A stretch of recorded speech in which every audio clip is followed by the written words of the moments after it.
সকাল সকাল আমাদের বাড়ির দুই মহারানী লেগে পড়েছে রান্নার কাছে। ও মহারানী মানে আমার মা, শুধু ভালোবেসে মহারানী বললাম।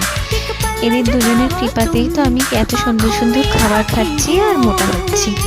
দেখুন ফ্রাইড রাইস থেকে ধোঁয়া বেরোচ্ছে কীরকম। এই শীতের দুপুরে গরম গরম ফ্রাইড রাইস আর এইরকম লাল লাল মাটন কষা, ও কেমন লাগবে বন্ধুরা? কি দেখে লোভ লাগছে তো? আসছে নাকি জিভে জল আমার মতোই? হাতে পড়ে গেল গরম গরম ফ্রাইড রাইস। জানো তো এই ফ্রাইড রাইসের ভেজিটেবলসগুলো আমরা বেছে বেছে খেতে খুব ভালো লাগে, তাই আমি পাতে সব বেছে বেছে সাজিয়ে নিয়েছি। সঙ্গে চিংড়ি মাছও ছিল।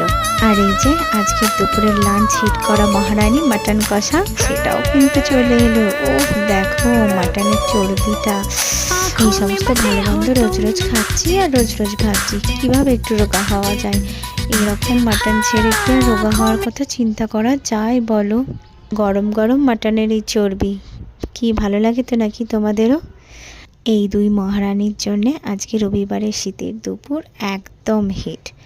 মাটনটা দিয়ে ফ্রাইড রাইসটা মাখিয়ে সঙ্গে চিংড়ি, ও শুধু গালে পড়ার অপেক্ষায়। মুখে পড়তেই পুরো মনে হলো স্বর্গ নেবে এলো।